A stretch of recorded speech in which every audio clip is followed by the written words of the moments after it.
Морин хуур хөгжмийн зэмсэг бол монголчуудын бүтээсэн оюуны хүнтэй бүтээл гэдгийг бол зөвхөн монголчууд гэдгийг дэлхийн хүлээн зөвшөөрсөн. Нүүдэлчин монголчуудын олон зууны тэртегээс өнөөг хүртэл бидэнд өвлөгдөн ирсэн хөгжмийн зэмсгүүдийн нэг бол яхахгүй морин хуур.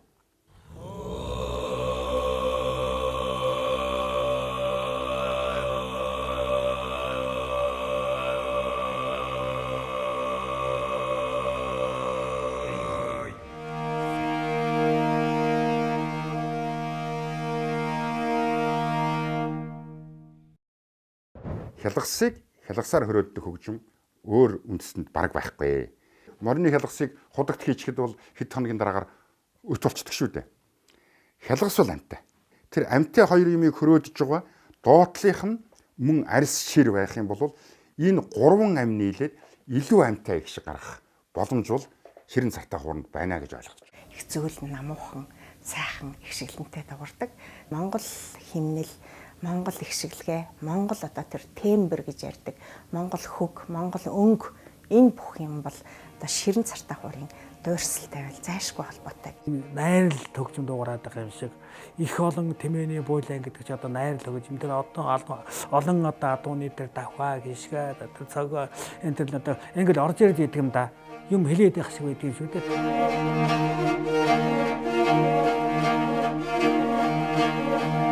Нөгөөх инженашин хэлээд байгаа хүний сэтгэлийг хөдлөхгүй юм бол хөндлөн биерийг хөшин хэрэг юу байна гэдэг тэр үгний утга чанар бол энэ амьтаа их шиг рүү орж ирнэ. Жинхэнэ одоо Монгол уламжлалт морин хуурын одоо монголчуудын ахуй зан үйл тал нутаг уул ус бүхэл одоо зүйлийг багтаасан тийм яруу тансаг сайхан аялгау гардаг юм аа.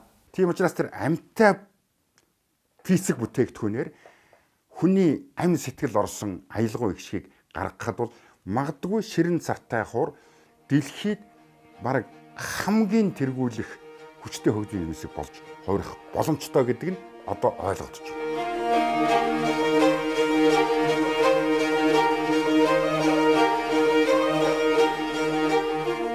Хуучин болвол ширэн цартай морин хуураар бол ихэвчлэн бол одоо юу гэдэг чим дугарж байгааг төдөөгаа дагаал хуурдчихдаг. Хөг нь болохтой зэрэг юу гэдгийг тэр өнгөнөөс тэр хүн эхлэнэ гэсэн тийм баримж авал их багтаа.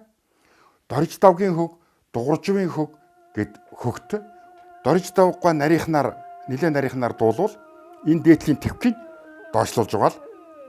Тэгтээ зэрэг хоёр утас багийн сухтай зэрэг, хоёр хялгас багийн сухтай зэрэг эхэлдэг өнгө нь нарийсаад эхэлдэг.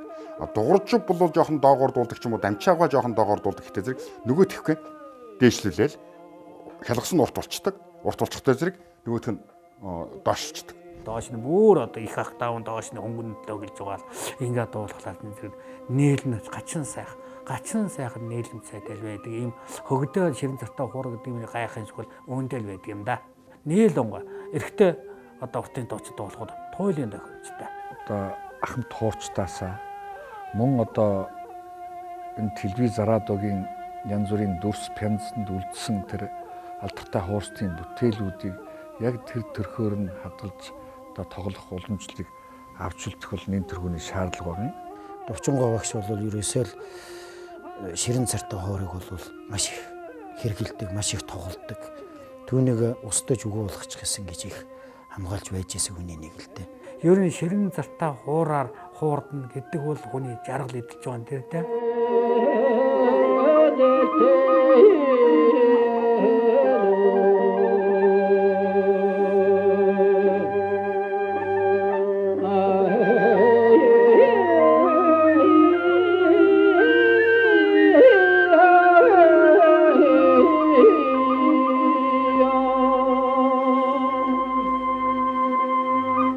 Дэлхий дахинд морин хуур явж ихшиглэх болсон нөгөөх ширэн цар гэдэг юм маань боловсруулалтын байдлаасаа болоод чийг халуун хүйтнийг даах тухай асуудал нь бол өөрчлөгдөд хөгийн хувьд ч тэр нийлэмжийн хувьд ч тэр их хэцүү байсан учраас одоо зайлшгүй энэ ширэн цартай хуурыг орхих шаардлага бол 1950-аад оноос эхлээд өнөө хүртэл явсан. Мэргэжлийн сургалт явагдаад ирэх хэр зэрэг нооттой болоод хөгжмийн динамик тэмдгүүдийг хэрэглээд сонгодог талаараа шүү дээ. Ингээд ирэхээ зэрэг өнөө ширэн цартай хуурны маань дуурсах чадвар гологдоод нэг хэсэг ийм ширэн цартай хуурууд бол одоо сургалтын өөрөөр хэлбэл зэмсэг байх нь нэлээд хөндөрсөн. Хаягдсан гэж хэлж болохгүй. За бид 65 оноос эхэлж морин хуурыг модон цартай болгосон гэж Оросын нефть мастер Ярвайгай тэр системийг нь тавьж өгсөн байгаа юм. Модон цартай хуураар бид нар дэлхийн одоо дэвжээн дээр гарсан. Өөрөөр хэлбэл энэ дэлхийн дэвжээ гэдгийг бид нар юугаар хэлж байгааг гэвэл нэгдсэн үндэсний байгууллагын тайзан дээр өнөө хүртэл бол одоо зүүн хойд Азийн орнуудаас сая нүүбийн 70 жилийн ойгоор нь Солонгосын үндэсний найрал хөгжим 11 онд Монгол улс нэгдсэн үндэсний байгууллагт элсний тэгш ойгоор морин хуурын чуулга очиж тоглож байгаа.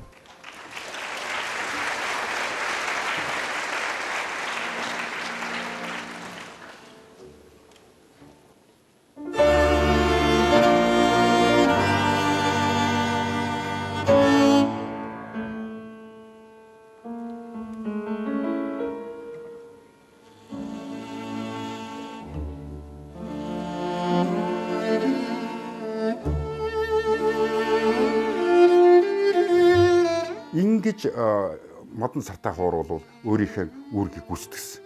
Одоо дэлхийн ямар ч хөгжмийн зохиолыг модон цартай хуураар хуурдахд бол асуудал байхгүй.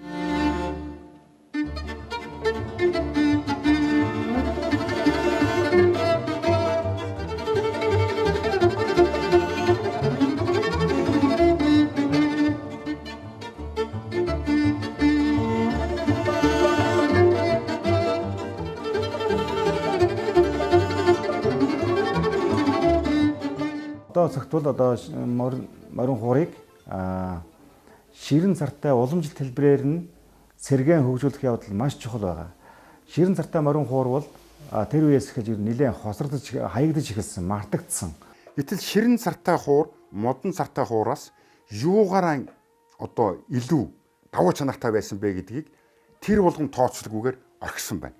Тэгэхээр одоо манай морин хуурын хөгжил, ерөөсөө манай соёлын хөгжил бол нэлээд өндөр дээд түвшинд гараад ирсэн учраас одоо эргээд тэр ширэн цартай хуурыг яаж өнөөдрийн энэ өндөр морин хуурын хөгжлийн өндөр түвшинд тэр ширэн цартай хуурыг хэрэглэх вэ гэдэг асуудал бол үндэсний оюун сэтгэлгээний том асуудал болж хувирчих.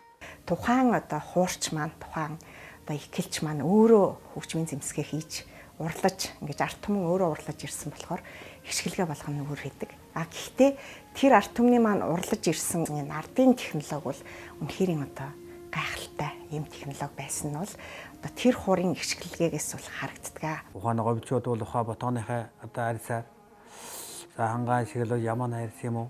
Унганы одоо нэнгэн талын арьсыг хэрэгжилж тэр одоо өөрийн хуурайхан царыг тэр арьсаар нь ширэлж байсан түүхтэй. Тэр чинь ерөөсөө одоо миний бодлоор бол тэр шар суу гэж ирд юм да. Энэ үнд хийж одоо дэвтээж тэр шар суу гэдэг үл тэр арьсыг бүхэлж өгдөг, дэвтэж өгдөг. Тэгээд тэр шар суу нь өөрөө тэр арьсаа зөөлрүүлээд өгдөг. Тэр агаарт одоо яагаад тийм төсөөлттэй байсан гэдэг кэрт олон жил утаанд тэр сайхан байсан дээрээс одоо цэвэр агаарт тэр шир сайхан болсож хуур сайхан дурд учиртай юм аа. Ширэн цартай хуурыг яг юуны ширээр хийвэл ботгоны цавьяар, тугалны нэнгэн одоо арьсаар энтергээд ямааны арьсаар гэл ингээд ярьдаг л да. Тэрний гандах, ихшээх, хатаах, сунгах гэд маш нарийн тэгээ будах тэр газрын ногоон будаг энтерээр буддаг байсан гэдэг дорж тавхайн дурсамж дээр энэ байдаг. Тэр бүх юмнууд бол өнөөдөр бид нар мэдэхгүй байгаа байхгүй юу?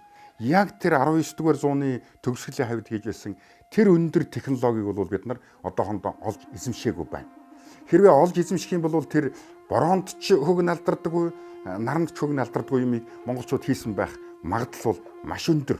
Гэхдээ энийг судлах хэрэгтэй. Судлаач Пүрэв Батлам хэлэхдээ тгийн онлын одоо ерөнхий зарчмыг одоо барьж үзэхэд бол одоо ширэн цартай ер нь энэ морин хуурын одоо хэмжээ хэмнэл бол маш одоо ингэж сайн хэмнэлтэй маш их тохирсон байдаг гэж одоо хэлж байсан. Тэгэхээр энэ хуурын ихшгэлгээ яагаад тийм одоо өвөрмөц байдгийм бэ гэдгийг бас хийц хэлбэрийн нарийн одоо технологиос шалтгаалдаг байхаа гэж бодож байна.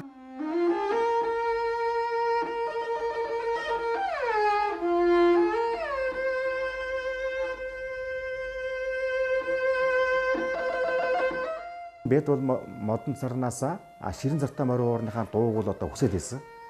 За мод шир хоёр бол хоёр өөр механик физик шин чанартай материал байдаг. Бид бол хийц зурлалын хувьд бол одоо их маш их төхүүч хийх гээд байсан боловч одоо чадахгүй. Өнөөдрийн хүртэл одоо тэр жинхэнэ морин хуурынхаа дууг бол одоо хайгаал яваад байсан. Тоглоочийн хувьд одоо ширэн цартай морин за их амархан хөгн буудгийн байна. Тоглоход их бэрхшээлтэй байдгийн байна гэсэн тийм имиж бол байсан. Тэгээд яагаад энийг одоо болж одоо сайжруулж болохгүй гэж яагаад энд болохгүй болоо гэж нэлээ өөрийнхөө хувьд бол нэлээ туршилтуудыг бол хийж байсан. Морин хуурын чуулган амар баяр бол надад ярьж байсан. Ширэн цартай хуураар Тайландд, Японд бол чихтэй үед тоглосон. Ер нь хөгн буух нь бол гайгүй байна лээ гэж.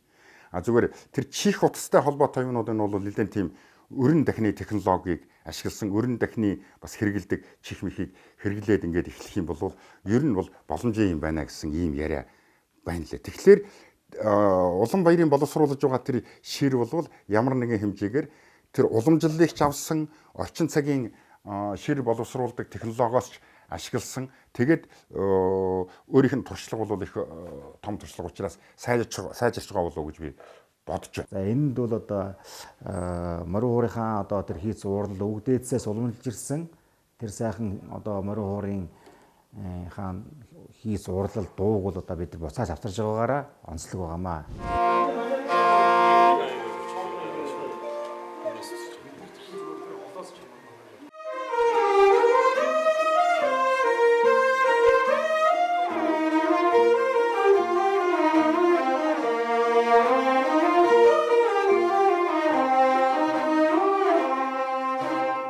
Одоо өнөөдөр бол дэлхийн ертөнц юу руу явж байгаа вэ гэхтэй зэрэг үндэстэн хэдий ч нэ язгуур чанараа өнөөдрийн технологийн төвшөнд боловсруулж гаргаж ирсэн илүү өрсөлдөөнд хүчтэй байна гэдгийг нь бол ойлгож байгаа. Энэ бол технологийн төвшөнд ч тэр, оюуны төвшөнд ч тэр, ангаахын төвшөнд ч тэр. Европын хөгжимд бол ихэвчлэн одоо тэр жижигхэн бөмбөр, яруу хингэр гэдэг литавр гэж ярьдаг тэр хингэрнүүд, их хингэрнүүд энэ төр бол үндсэндээ шир 90% орцтой. Тэгээд технологийн шинжил хийсэн ийм ширээр бол ширэлж байгаа. Үндсэндээ бол ямар ч халуун газар, ямар ч хүйтэн газар, ямар ч чигтэй газар очиход баг хөгөө бол хадгалж байгаа. Тэр ширийг боловсруулдаг тэр технологийн эзэмшээд тэгээ Монгол морин хууранд ширэн цараа хийгээд тэгээд чуулгаараа ч юм уу, найрал хөгжмөрөө ч юм уу тоглоход асуудал баг гарахгүй болов гэж бодож байна.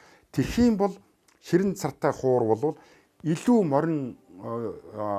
модон цартай хуурнаас илүү дулаан, илүү бүлээн, илүү наалтцтай гişгийг бол гаргах боломжтой гэж.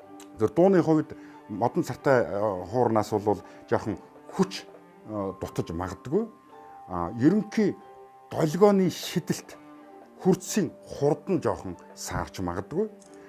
Бусдаар бол тоглоход бэрхшээл бол хөгжимтгөл бол бэрхшээл баг гарна гэж бол би бодож байна.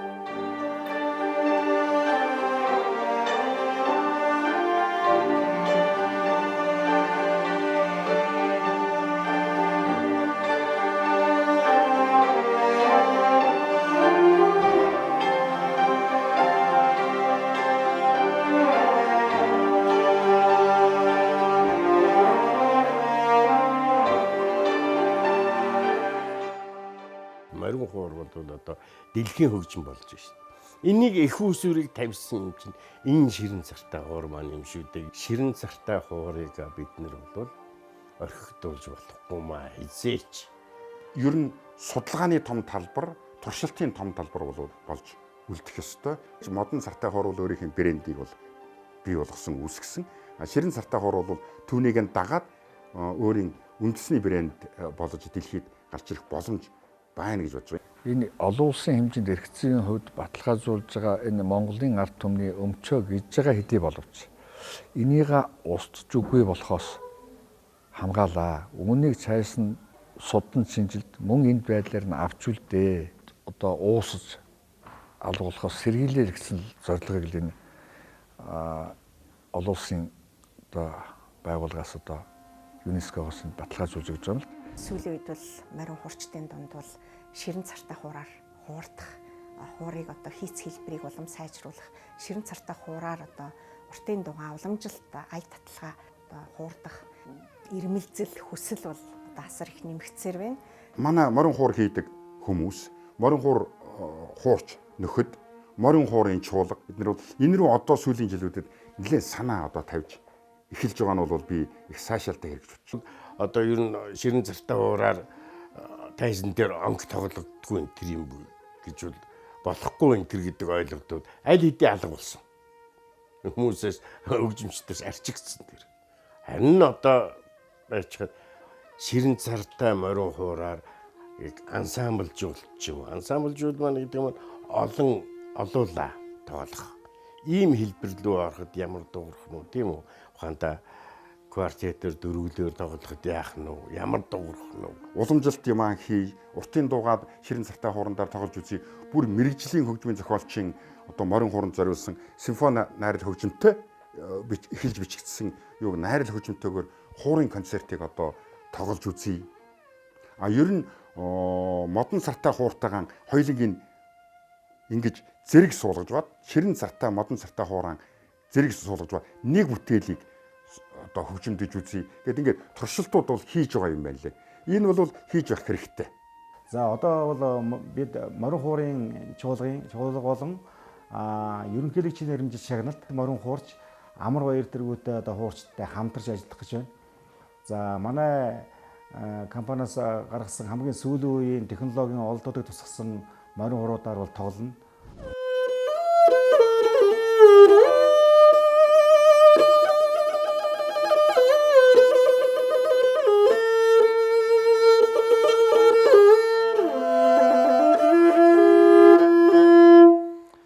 Энэ одоо Жаган багшийн тэр тоглодог маягтай тийм уран тоглоомнууд бол ширэн цартаа морин хууран дээр их сайхан ордог юм байлээ. Тоглох тусам бол улам тэр гоёын улам уран тэр дуу аминд нь улам орсон. За тэгээд энийг бол бусдад одоо хүмүүстэйгээ бусд одоо үзэгчтэйгээ хуваалцъя гэж шийдээд одоо морин хуурын чуулгад одоо бүгдээрээ бүх морин хуурчин ширэн цартаа морин хуураар хордох тийм одоо төсөл маань хэрэгжиж амжилттай хэрэгжиж байгаа. За энэ нэгээр тоглосноо бид нар нэгдүгээрт одоо шин дугуйлт шин гэдэг маань одоо хавьд одоо үзэгчдийн хүртэл болоогүй тэр морин хуурын үндсэн дугуйлтыг үзэгчдийн хүртэл болгох өөрсдийнхөө одоо урын санг одоо нэмэгдүүлэх тийм олон талын давуу байдал бий болох юм аа. Анхлан одоо жоохон байхдаа 10 орчим насны тийм одоо 10 хүрээгүй ч юм уу тийм наснда бол ширэн цартаа хуурыг л сонсож явсан. Олноор энэ сайхан хүнгэнсэн тэр яг хүний сэтгэлд ойрхон тэр одоо ширэн цартаа хуурны дууг сонсно гэдэг бол миний дотор бол ингээ яг таньдаг хүн орж ирж байгаа юм шиг ийм сэтгэл төрж байна.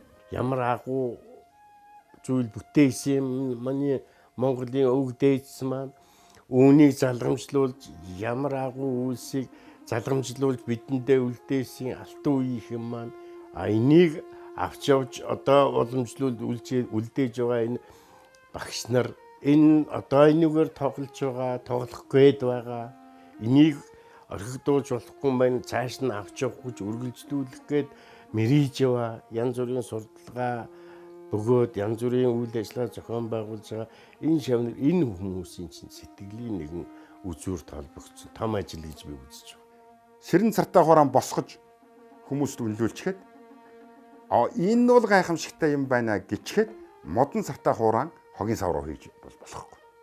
Тийм асуудал бол байж. Нэгэнт олсон тэр ололтыг давхар цааш нь авч явах хэрэгтэй. Ийм учраас манайх бол морин хуурын хувьд бол хоёр төрлийн орчин цагийн хөгжмийн мэрэгжлийн шаардлага сонсогчдын хэрэгцээг хангасан хоёр төрлийн нэг гарамгай хөгжим болов цааш нь авч явах нэ гэсэн ийм бодол бол төрж байгаа юм.